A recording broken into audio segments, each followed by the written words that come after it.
অজয় ফুকন আৰু ভিক্টৰ দাসক আজি CGM আদালতত যেতিয়া অনা হৈছিলে তেওঁলোকক জামিন দিলে যেটো কেছত ফটাচিল আম্বাৰী যেটো গোচৰত তেওঁলোকক আজি ইয়াতে এৰেষ্ট কৰি অনা হৈছিলে তেওঁলোকক সেই গোচৰত তেওঁলোকে গোটেই কেজন যিজন 9জন আসামী আছিল তেওঁলোকক গোটেই কেজনে জামিন লাভ কৰিলে কিন্তু আপোনালোকে এই গোটেই পৰিস্থিতি যদি ৰেকৰ্ডিং কৰিছে এটো অসমৰ ভাৰতবৰ্ষৰ ইতিহাসৰ এটা কলা দিন কোৰ্টৰ ভিতৰৰ পৰা কি গোচৰ হ'ব পাৰে জুবিন দাৰ আমাৰ মনৰ আপোন আমাৰ অসমবাসীৰ আবেগ তেওঁৰ মেনেজাৰজনে যেটো ঘটনা সংঘটিত কৰিছে তাৰ কাৰণে মানুহ গুট খাইছিলে ভিক্টৰ দাসক গুট খাইছিলে অন্যান্য বহুত লোক গুট খাইছিলে তাৰ কাৰণে ফটাচিল আম্বাৰী পুলিশ ষ্টেচনে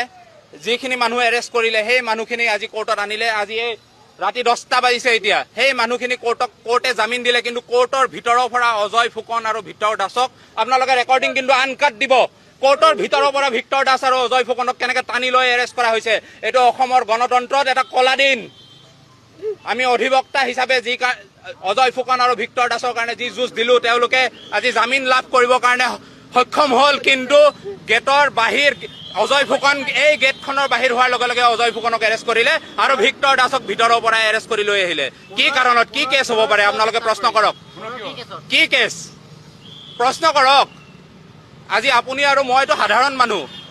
আজি আমি একো নকৰাকে এৰেষ্ট হৈ যাব পাৰো কোৰ্টৰ ভিতৰত কি হ'ব পাৰে কোৰ্টৰ ভিতৰত কি হ'ব পাৰে হেনুকা ঘটনা ফটাচিল আম্বাৰী যেটো গোচৰত তেওঁলোকক এৰেষ্ট কৰি আনিলে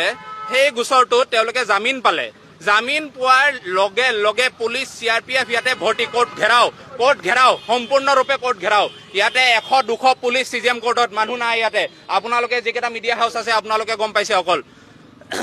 ইয়াতে কোৰ্ট ঘেৰাও কৰাৰ পিছত অজয় ফুকন বাহিৰ ওলালে এই গেটখনত বাহিৰ ওলোৱাৰ লগে লগে অজয় ফুকন এৰেষ্ট ভিক্টৰ দাস ভিতৰৰ পৰাই লৈ আহিলে গোটেই OC ACP DCP সব ইয়াতে কি কাৰণত কি কেছ হ'ব পাৰে একো নাই একো কেছ নাই আমাক একো জনোৱা নাই এডভোকেট হিচাপে একো জনোৱা নাই নিয়ম হেতু দায়িত্ব এৰেষ্ট কৰাৰ লগে লগে এডভোকেটক জনাব লাগে ঘৰৰ মানুহক জনাব লাগে একো জনোৱা নাই একোৱে জনোৱা নাই বৰ্তমান একো জনোৱা নাই আগৰ কেছটোত ইনভেষ্টিগেশ্যন লেপছত তেওঁলোকে গোটেই কেজন আসামীয়ে ইনভেষ্টিগেশ্যনত কোনো ধৰণৰ কোন সূত্ৰ নোপোৱাৰ কাৰণে ইনভেষ্টিগেশ্যন লেপছ আছে BNSSৰ যিখিনি ধাৰা আছে মই গোটেই কেজনৰ কাৰণে চাই থকা নাই ভিক্টৰ দাসৰ কাৰণে মই আছিলো বাকি কেজনৰ কাৰণে বেলেগ বেলেগ অধিবক্তা আছিলে